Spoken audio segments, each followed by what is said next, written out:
And it makes you realize that we are racing alongside other competitors, right?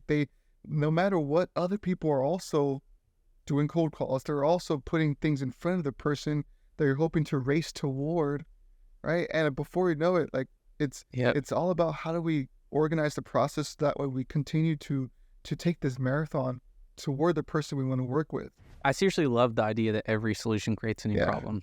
I mean, at a consumer level, it's like, like, oh, that's not I don't know. Just as a whole, it means there's more opportunity when you help people. It creates opportunities for more ways to help Exactly. people. So, I think that's why I love that as the lead magnet frame, right? If you're creating a lead magnet, the next step after someone comes in your world, what problem, what's going to create the need for that solution that drives value? 100%. So, I It's really like that saying, you give them the boat and you upsell them the motor, right?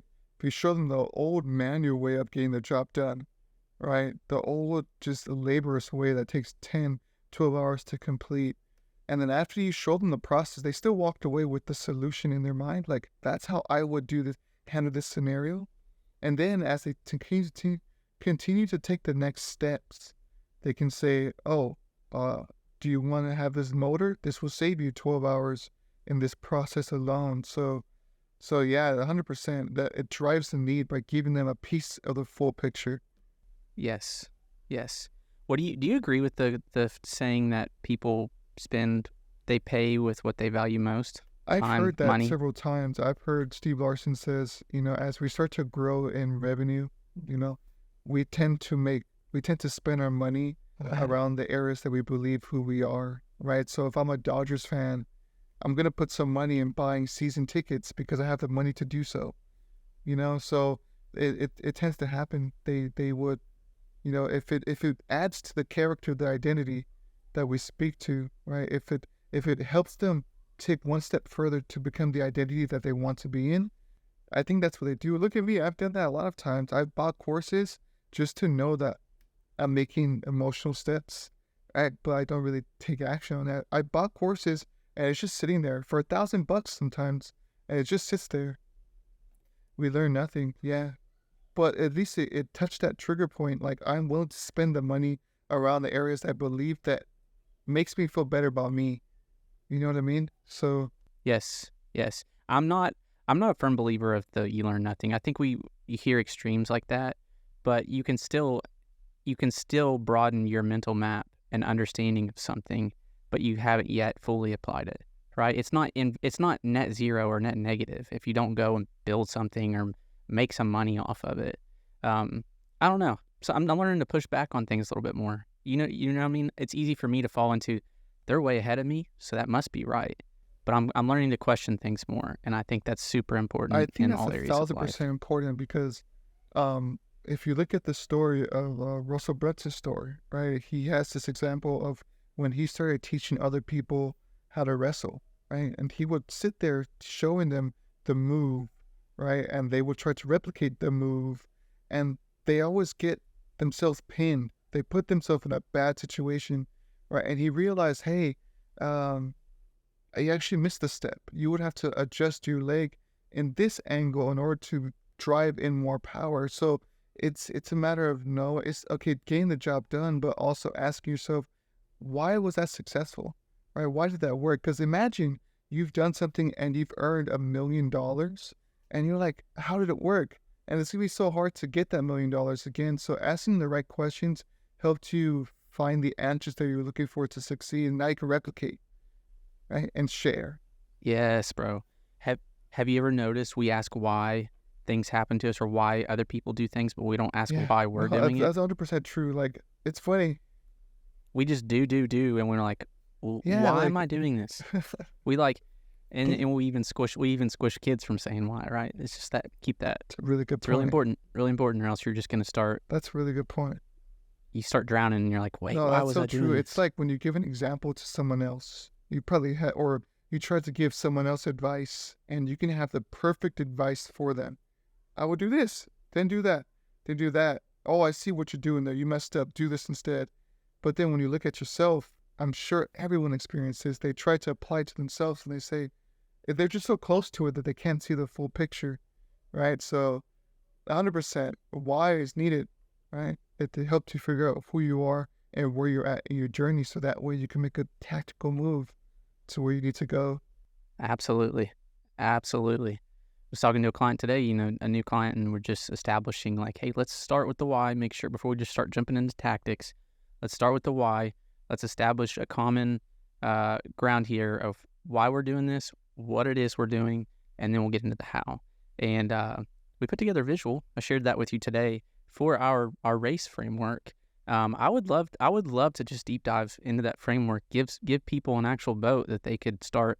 Again, I think it's a very powerful mental map, because when you know the variables at play, then you know what to check on, you know what to where to look for the bottlenecks. 100%. Right. To add to that piece right there, Robert Kiyosaki, Steve Larson, and I think it was who's the other person, Alex Hormozy. He says a lot of the times uncertainty happens because we don't understand the terms, right? The business terms. And what that means is the definition. At the end of the day, what does this mean, right? Like, for example, if you looked up what influence means, like when you actually read the definition, it makes a lot of sense. What kind of inputs or outputs have you put out there that changes the behavior of someone? So when you start to learn the definitions of what you're trying to work toward, you can actualize it a lot easier because you know what it looks like mentally. So by having this race framework and knowing what the terms are for every piece, you can now say, oh, I'm missing this piece right here. Let's double down on that. And now that you can see it, you can focus on it. And Tony Robbins says, if you can manage it, it can grow. Right? You look at it, the numbers change 1%. Let me try tweaking it like this. It'll grow. So as long as you put effort and attention there, it will grow. Yes. It's you actually know what to pay attention to, right? I've heard our life is basically a summation of what we've paid attention That's to. A good point, right? And if you can't see something to pay attention to it, it's hard to know what you should do, right? So, we came with the race framework because it is a race, right? Business is a race. You need to get the right systems in place and know the right variables so that you can have fun and create inside of that and run the race well. Or if you drive the race well, good point. Right? Do you want to add to our vision here for the race framework and how it fits into business? I would say a good story to explain that, and I know I talked about this before. It was when I was working for a client, and we spoke to a prospect, and our job was to be able to work with this prospect, if anything, have him buy into our product. And I spoke to this guy. His name was Larry. Really cool guy. I mean, it was a very warm conversation, starting from a cold call, right? Warm conversation. I knew what his goal was, what he was hoping to move toward. I even learned about the recent vacation he took with his family. It was a really, really good call. And I ended up adding him on LinkedIn, and I had his phone number and his email. And he says, whenever you need me, we realized right now is not the best time, only because it's not on his radar right now. So I said, I'll check in with you later on. And then later on didn't happen, right? Within 3 months, he ended up buying into someone else's product. And I thought, I had a really great relationship with this person. I could have sold him if I just checked in with him in a month, in 2 months, right? And it makes you realize that we are racing alongside other competitors, right? No matter what, other people are also doing cold calls. They're also putting things in front of the person that you're hoping to race toward, right? And before you know it, it's all about how do we organize the process so that way we continue to take this marathon toward the person we want to work with, right? And that's kind of the race. It can be a car. It can be I really like a car analogy, but it takes time to build up, right? We're not trying to zoom, but rather build up and get to the destination together, right? So that's the idea of this race framework. It's a big map, right? It's a road that we're taking against other people. I like that. More of like a longer journey, and I know when you say I could have sold him, I could have served him, because I know you knew what you had could help him. And somewhere in that analogy, it's just remembering it's bringing people into that, helping them run the race well. Right? That's a really good point.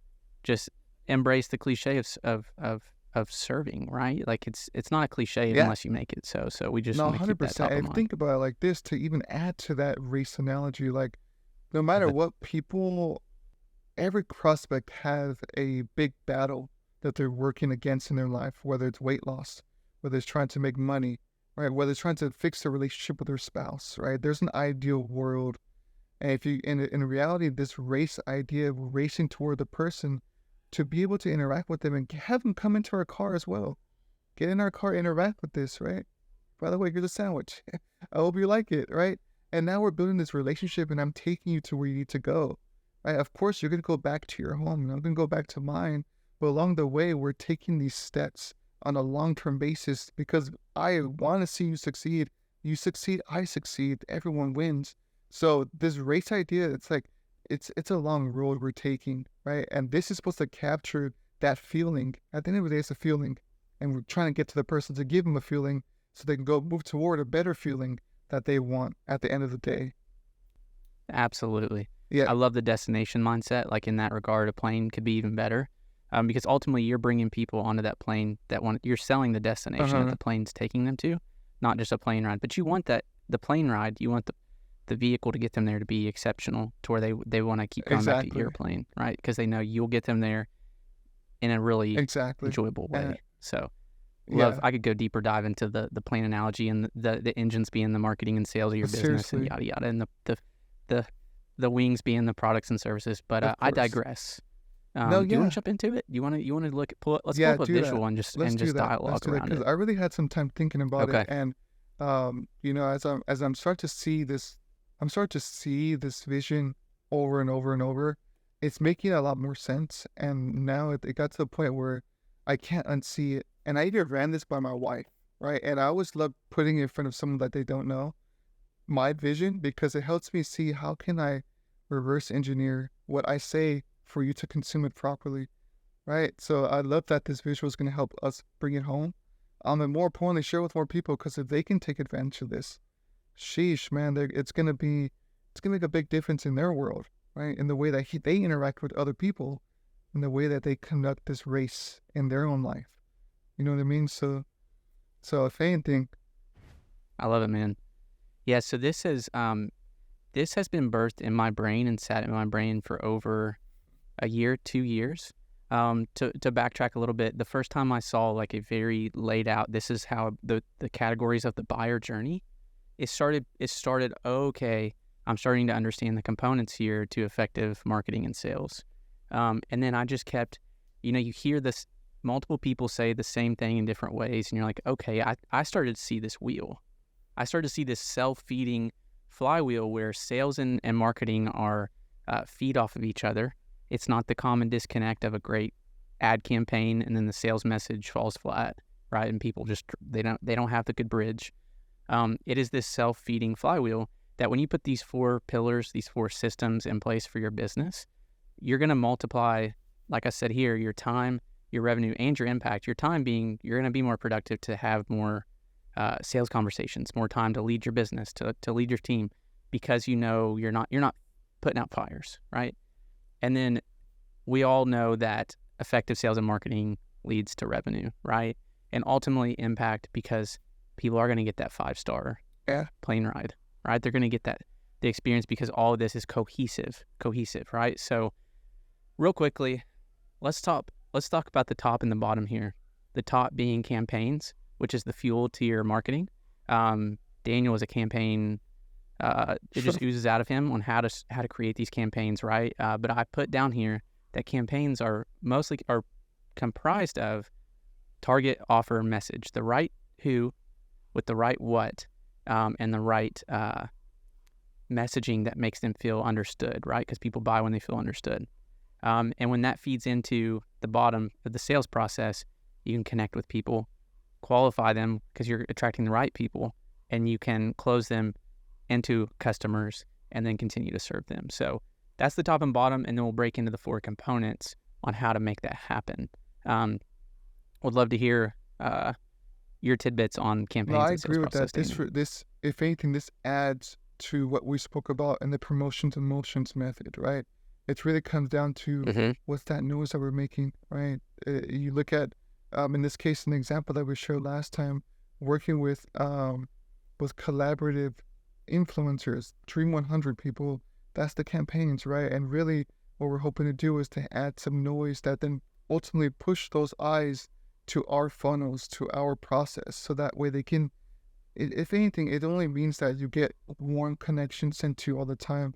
And that's really what we're doing here. We're trying to expand upon what we mentioned in that last framework, the promotion emotions method, and really dive deep so it's actionable. But more importantly, you can see like, okay, this is what I should be doing here. So I love that it's still, everything is still tied in together, right? From beginning all the way to the end, the campaigns all the way up to the sales, promotions, it fits perfectly. Love it. Let's start with the R, right? Let's go in the order of the acronym. RACE. R is retain. And for us, this is the closing the sale, closing new and repeat customers with a value ladder, which if you don't know what what we mean by that, it's just levels of ways you can help people, usually at different price points that make sense at different levels of their journey of buying with you. And then ultimately, the more ways people can buy with you, the more you're going to increase their lifetime value, what an average customer is worth. And with that, those who win at marketing can afford to pay the most to acquire a customer, right? So we always like to start there because people are usually, Daniel, it's like you have a nose right above your mouth, but people still have to tell you if your breath stinks. Like oftentimes we have sales opportunities that have just been sitting hidden, or we've never thought of ways to where we can add more value to our current customers, right? So people who already know, like, and trust you, you can retain them even longer and provide more value to them and increase sales that way. So we love to start there. And that's a huge reason why we put I would R say first. I read a book, it was called Super Connector. And instead of Super Connector, what they said inside that book, he says, you should be surprised how effective your loose end conversations are. For example, how likely would someone from your high school years be willing to interact with you if you were to give them a call, right? It's a loose end. It's you've had some kind of history there. They're more likely to interact with you, and you can engage with them and take them through this entire process because there's something there. Same thing with your list. They've liked you for some reason, right? Like they've interacted and engaged with you for some reason in the past. And it's better to not lose out on what you worked on back then. Let's just add to that, right? I still have Facebook friends that I met online, and I went all into building that relationship. And I kind of disappeared from Facebook because I'm trying to find my new platform, or as I'm doing the searches. But I went back to Facebook after nearly a year, and I put another piece of content. And the top 5 people that I saw interacted with my page after a whole year were the same people I have a really close emotional relationship with. They were loose bonds. Yeah, they're like, hey, what's my guy Daniel up to? Forever. But now we feel like definitely they would be willing to go out, and if I were to ask them to go have a beer with me, right, or to go out to eat with my wife and I, right, they would say yes, right. And mind you, I met them on Facebook. They were like prospects. So keep that in mind. Retaining what you have is a good way. It's a good foundation to get feedback from them, to grow with them and make them love you, because at the end of the day, if it didn't burn the bridge, the bridge is still there. Yes. Beautiful segue there into Attract. And Facebook is still hot, by the way. Like I heard Gary Vee say the other day, Facebook fan pages are back at scale, apparently. So he ranks that, YouTube Shorts, and then TikTok. Nice. Anyways, so the trust there, right? So if you give great results, not only close people, but you deliver an incredible product. We both know the best way to grow your business is delivering great results, because it's going to feed into Attract, which is referrals. That's one of the 4 key ways to acquire a customer, right? To acquire traffic, get traffic to your business. And so referrals, Alex Hormozi would say, is the only of the 4 that compound, right? 1 tells 2, tells 4, tells 8, and it's beautiful. It's beautiful. So I love when people say they're already getting referrals. That usually means they're doing great work, right? So, but with traffic, Attract, right? We want to attract traffic, eyeballs, attention to your business, to your offer. And that's only going to come through 4 ways, right? It's content, it's ads, it's outreach, and it's referrals. Outreach, prospecting, you hear different words for outreach.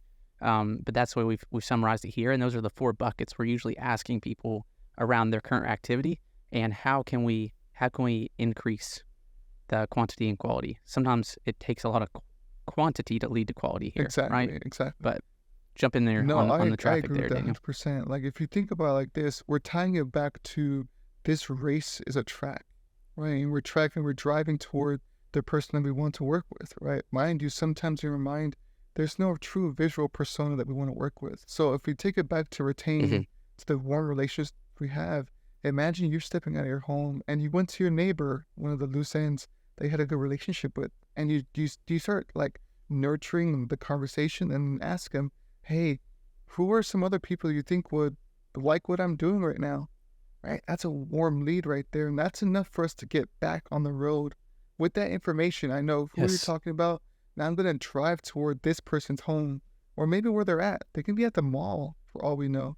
At least that person told us, Yeah. like, that warm connection told us, hey, this is where they will be hanging out at. And you get on this track and we start driving to their location. And that's enough to go there.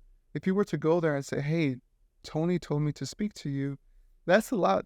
Like, people won't be like, oh, that's weird, but oh, I know Tony, right? That's a really good example of how likely someone would be willing to interact with you, and that fits part of the traffic, right? That's 100%. It fits right in. And if you think about it, traffic at the end of the day, really a racetrack. It's a freeway full of people, right?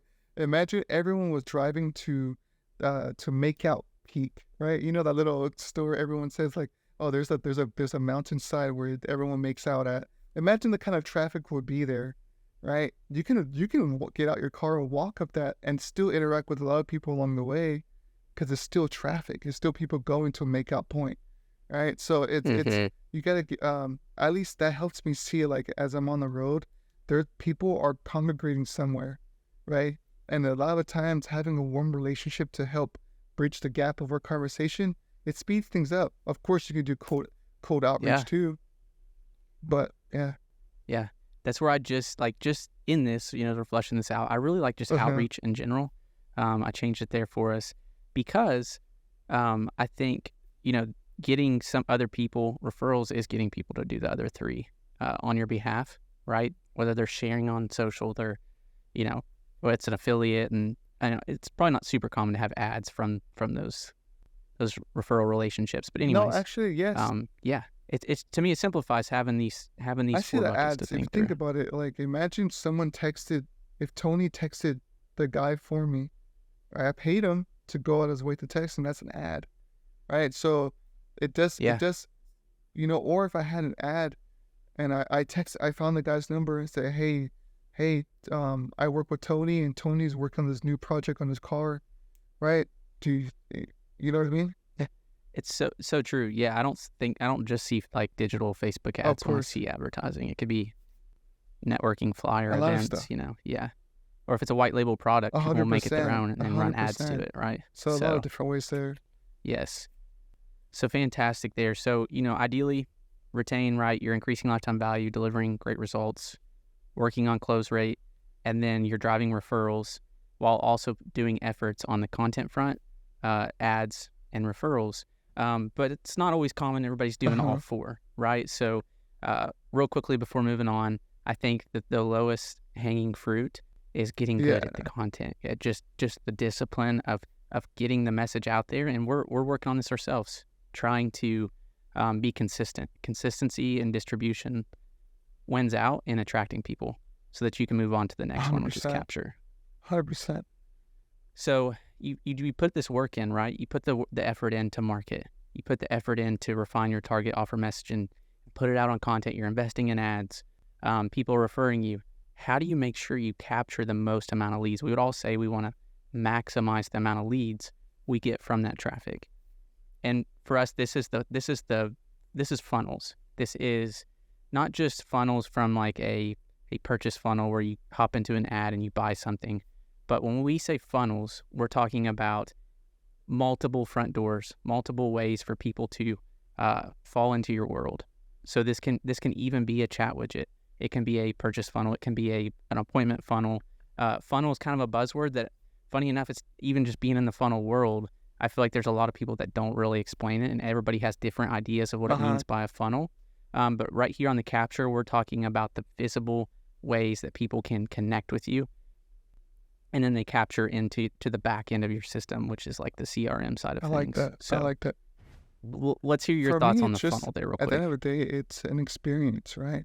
And they say the reason why funnels work is because when you get to my world and you have a problem, I give you a solution in a way where it's easy to digest, small little commitment bubble. You take it at the top of the funnel. The next step, it says, hey, by the way, you have this problem. And now that you got a solution, it brings up another problem, right? That problem could be, here's another way to handle that problem with the solution. It's just experiences stacked upon each other to make them feel great, right? So if at the end of the day, someone, let's say you said chat widget, if someone's looking for some help and it's midnight, right? And they're like, I want to get an answer right now because I can't sleep. I have insomnia, right? And I need to find answers now. Or maybe there's a heavy project due tomorrow. The fact that a widget can come into the world and give them an experience, in this case, an answer right when you need it, and I'm a human behind the screens or in automation, but I know what kind of problem you're having, and I'm giving you exactly what you need right now, it plants that seed. They're like, oh, like this guy knows me, first of all. What's that book, Play Bigger? If you can explain the problem well enough, Yep. it's automatically assume you have a solution, right? And that's Yes, I great. So love someone that. comes to Love your that. world with a problem, and you know what kind of problem. You imagine this: you went Mm-hmm. online 12 o'clock at night looking for a problem. You land on a website, and a pop-up came up that literally says, "Trying to cram for your project tomorrow," because they know the problem, right? How likely would that person, receptive to that moment, be willing to say yes to what you have right now? It's like, heck yeah, So so funnels is really Yes. it gives that person, just like in a campaign, the target, the real persona, what they want for the problem in that moment. It can vary from large B2B all the way to B2C. Like someone has a problem explained in their own way, and if we can figure out what that way is, it's just a top of the first experience with you. Then it leads to the next experience, and it's nurtured on this race, right? Where it's another experience. It really is. And I think I have one more story if you don't mind me sharing this story right here. I was buying insurance, right? And mind you, at this time, I was doing fairly well financially, and not the best. But I met someone, his name was Derek, and he was selling insurance. I met him at um, what's that thing called? Laundromat. And I thought, oh, it's a cool guy who's entrepreneurial. Let me just connect with him. Like 6 months later, I ended up saying, "Hey, I know you sell insurance. Can you help me figure out what I need for myself and my wife? Right? I have a little one on the way as well." So he says, "Sure." He jumps on a call with me, and he says, "Based on what you mentioned, here's everything that, like, the problem you're having. You want to get this kind of insurance and this one and this one. By the way, have you considered this one because it helps out with you? It helps out with your financial retirement." And I'm like, wait, what? Like, I didn't know that. Like, there's a thing to do that. So you start explaining that problem as well. So how can I make the best of both worlds? And then he went in so much depth in 1 hour where I felt like I knew exactly what we need to do. And I said, I'll get back to you when I figure out the funds to make it happen. So he says, fine, that's absolutely perfect. So he then sends me in the mail 2 days later, he sends me a letter, a note saying, "Hey, it was absolutely amazing to speak with you. Yada, yada, yada. I know that we talked about your entrepreneur journey and why you're looking at this, and I see a millionaire in the making." And then he says, "Here's a book that I think you would like, that talks about the goal that you're moving toward." It was called Millionaire Habits, something like that. And then inside that book, the physical book, he actually wrote in there too, "May this compound with interest," or whatever, something. And I thought, Powerful, oh bro. my gosh, I love this guy already. I'm instantly buying. So I Yeah. called him and I said, "I'm buying. Yeah. I'm sold on You're him." sold on him. So I bought this thing for, I think Yep. it's $300 a month, right? Mind you, I have not canceled once. It's been 3 years now. Even the fact that there's some areas in my life where financially I'm at a loss, I still haven't canceled that insurance, right? It's because of him, along with the tool itself. I could put it on hold, but I didn't. So after I bought that, he then sends me another card. Then he sends me an Amazon, I mean, a Starbucks card to seal it in, right? And at that point, I was like, I love this guy, man. I need to figure out this process. And I asked him, like, what is that you're doing? Are you automating this? He's like, no, I just do that with every single person so they know that I'm real. And I'm like, dude, like, And that makes, it's like, that's a funnel in itself, right? First call, next Yeah, dude, process. that's that care and It trust really is. framework right there. To me, it's empathy, authority, and value over 100%. time, consistently, right? And so you want to know someone, like, you're the hero in that standpoint, right? The customer's the hero. The business is the guide. You want to trust a guide who's been through it. Like, they've Yep. traversed the battle. Like, they not only have a plan, but they have that authority, and they can understand you because of that. And then when they give you, here's what you need, they give you the encouragement, they give you the value, the plan, they 100%. map it out, but then you got to take 100%. action on it. It's powerful. It's funny how, the story arc just fits into all of it. It does. Fantastic. So that feeds perfectly, right? Because you started hinting at nurture. You started hinting at following up. He followed up with you, right? So if someone opts into a lead magnet, which is just something free value that is hopefully really high value and creates a new problem, or maybe it's a low ticket item or whatever, they give you their information, they come into the system, they come into something that you can track. For us, that's scaling engine. And at that point, you can quickly, because especially if they're hot, right? The pain is hot. You've told these stories, Daniel. Yeah. When it's hot, you want a quick response. You like, help me now. They need that quick response. They need consistent overtime, value bombs, overtime, long-term nurture, and personalized, right? Personalized follow-up that speaks to them right where they're at. When that happens, you not only build a relationship, but you build intent, right? It's the classic ADA: awareness, interest, desire, intent. I think I got that right. Interest, intent, right? So you start to build intent, which brings them into the sales, the R for the retain. So we could go on for nurture. We have a sub framework here. It's called the cash framework. But we could hit that at a later time because there's types of ways to follow up. But at the end of the day, you want to make sure you have a game plan here and how to do that. I like that part. And yeah, and that nurtures everything. That Fortunes funnel in the part follow-up. was, in my example, was the top of the funnel was getting the answer I needed on a call with that guy, right? But just like you said, nurture was, he's sent a personalized book to nurture it. And although it was close, it was at the right time still. It was when I was still kind of hot. And that's really what made the biggest difference. Like the fact that I just adored what he did here, right? Like that was amazing. It took it home, right? And if you think about it like that, bringing it back to the initial example of it being on the road, right? Imagine I spoke to the neighbor. I then went to a mall where Tony was at, right? The prospect, the avatar. And I started to speak to him with a warm conversation. But then I said, hey, by the way, you have a specific problem that I heard about, right? You're the kind of person I want to work with. And did you know that this other thing may happen as a problem? And you kind of help them get the awareness. Like if you want, I can give you a quick a guide, right? Maybe a chatbot to ask questions to, whatever the top of the funnel is. Make it as frictionless as possible. Something where it feels like they have $1,000 worth of value, but they gave you only 10 seconds worth of their time, right? And at that, a lot of the times people say yes to taking in because they feel like they're winning, but then you're giving them so much, and then you get them on top of that to use your widget or your tool, but then you can continue to check in with him along the way. Like in reality, he's kind of like in your car, right? He's in your car, he's kind of using the work, and you're engaging, nurturing as they're driving along the way. Like it just fits. It fits in that whole race idea. And if you start to see it that way, how can I get someone in your car? I guess it's the wrong. If you think about it, get in my car, right? I have some goodies in here, right? It can work both ways, which is weird.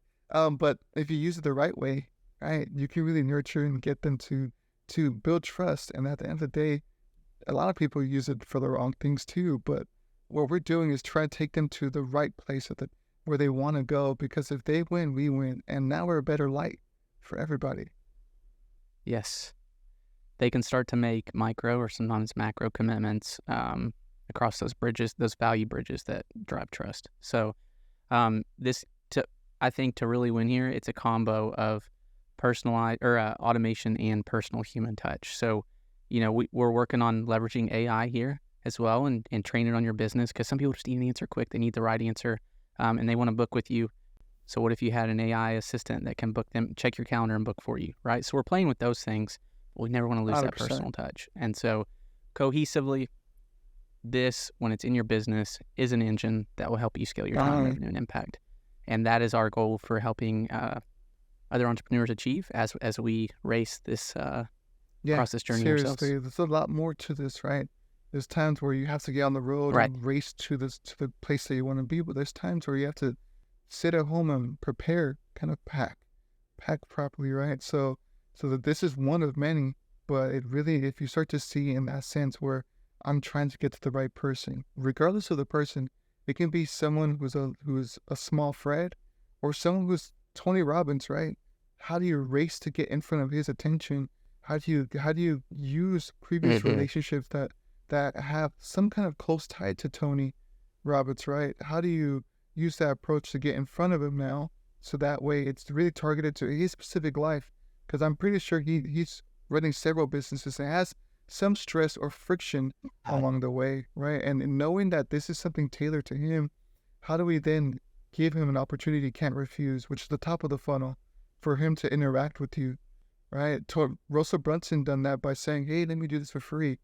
And it was a way to see his work for free as top of the funnel. And then he nurtured him over the next couple of years with free work. Continue to nurture. I see you working on this. By the way, this funnel will work great for that. Let me do this for you for free. Then now, before you know it, Russell Brunson literally integrated to Tony Robbins' system, right? He using his Facebook page and still running ads to it to this day. It's crazy. So it's just how you get on the road to the person that you want to work with, right? It can be anyone, right? And doing that long term. And again, you can't pay attention to all those relationships with your chaotic brain. You have to have visibility paired with efficiency so you can drive profitability 100%. In relationships. Like in business. I like that you said that, because if you think about it, do we really think about how to turn a doorknob anymore? Like, do I think I should I grab it like this and turn it? Like, no, our brain knows it immediately. You can be talking on the phone with now the I baby, will. eating some Cheerios at the same time, and you automatically, man, I opened it with my foot sometimes. Like this, it happens. Yeah, I didn't know I could do that. But we know it.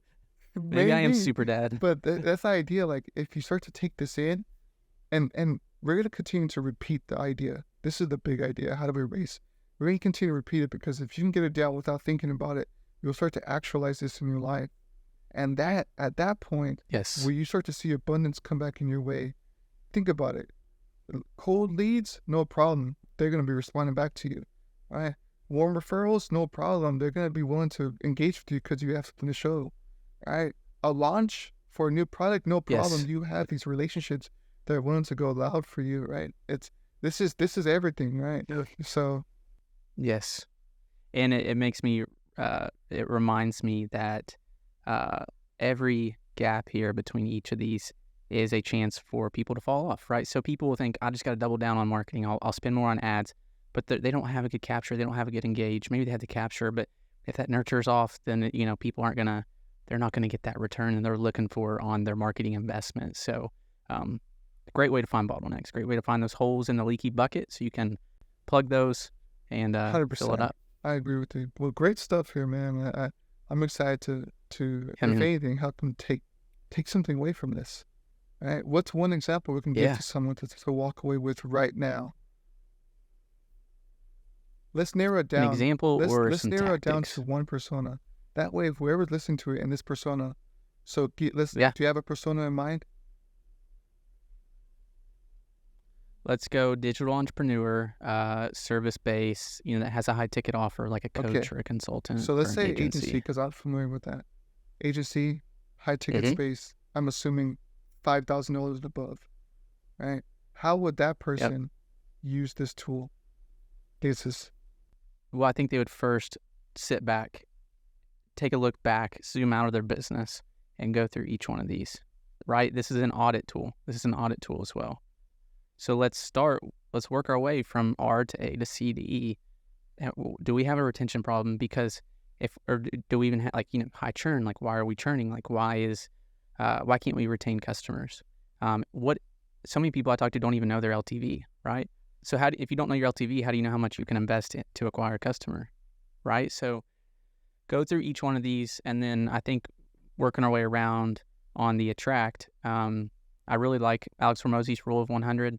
And once you get one of those down, so what that is he says $100 a day on ads, or 100 outreaches per day, or 100 minutes on content, or he would say, what was his other one? 100 minutes on content, $100 in ads, 100 warm messages, and 100 cold messages. Yeah. Okay, yeah. So is it just a quantity version or problem, right? And I think probably if we're not doing enough quantity, it's hard to know if our quality is off. Of course. So, and then moving to capture, I would think through, okay, what are the types of funnels? Buyer funnel, lead funnel. What are the ways we can add more ways? How can we add more ways for people to trip into our world and give us their information? Thinking with value, what kind of value, what problems are going to create future problems 100%. We want to help them with. Does this make sense? Just use this as an audit tool, right? It's hard to, we didn't dig deep into the very specific tactics of nurture to evaluate there, but that's how I would apply that. It's just a genuine audit, because you might find something that you're already doing that you could do more of, or something that you just need to improve before even just adopting some kind of new tactic. And if anything, I would love to add to my point of view of what I've seen. So to make it crystal clear, the problem or the person, the target that I'm talking about here is a Facebook ads agency person, right? Absolutely great guy. I met him on Facebook. And in his moment, he says, hey, in this case, the problem was, how do I double down on the clients that I had closed with, because they're leaving in like 3 months, right? And it's always this constant cycle of like new. So that was the biggest problem, how to retain them, right? Because I can get someone to say yes, or how about, let's say, getting someone to come into your world in the first place. So in this case, what he did was he started putting out, he started looking at his current buyers or recent buyers, done some research on them, looked at what they liked. A lot of times, his people was him, right? People that were just like him, and they had a huge humor. So what he did was he started with that in mind. After looking at all the people he's closed in the past, he then reached out and told them, hey, he started sharing some funny gifs, some funny memes about the problem that they're facing, which is Facebook ads, right? And I'm telling you, like, even I laughed, and I don't use Facebook ads at all, to the point where people start sharing it with other people, right? So that he got that content and warm traffic working for him on Facebook. And people were laughing, engaged with him, and his followers slowly grew from like 200 to easily 2,500, because people were like, hey, I got to show you this funny meme, right? And that hits that attracting traffic problem. He talked about the problem in a funny way. And mind you, it wasn't his content. He just content curated from funny Instagram posts, right? Then afterwards, when he started sharing these problems, he creates with the funny image, a caption of it, but on the bottom it says 2,500 other Facebook ad users are having this problem, and they're finding an answer on my newsletter. Check it out here, right? So now he's constantly doing little signatures on the bottom of his funny images that people are getting a lot of eyes on, and they're signing on to his newsletter. Right? And that's like top of the funnel. Really, it's the top of the funnel where they can see more about the problem come to life, right? And then when they say... I love that works so well, because you're building people that's relatable, it's right? Same side. Broad, something everybody can relate to, right? It's such a great way it's humor, right? Humor. Someone wants to escape reality and have some fun. The dopamine spike, right? And that's what he was leaning on. And he had an option for people to say, hey, do you want us to answer what this person who did in this image, the mistake that they had, do you want to see it? Check it out with the other 2,500 who got the answer here.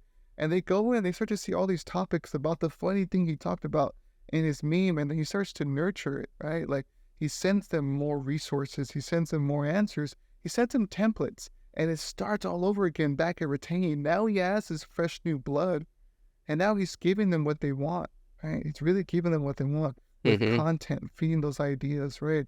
Giving resources. Reciprocity kicks in, right? And now's that big circle, that big, just like the flywheel is taking care of itself. So, good stuff. Yes. Complete the flywheel, right? Think through these 4 key systems, do a little audit, reach out if you have questions or ideas on wondering how you could do this for your business. We love chatting through this. We love helping people get these 4 systems in place. So, I get passionate about this stuff. So, thanks for the chat, man, and just crystallizing even more. Excited to see people apply this. Hopefully we'll hear Same some here. stories one day. This video helping someone find a way to 100%. level up, right? Thanks, guys. Hey, thanks for watching the Success Open Source Podcast. If you enjoyed this episode, we would love for you to subscribe and join the community. Until next time, take care, and let's all make success a little more open source.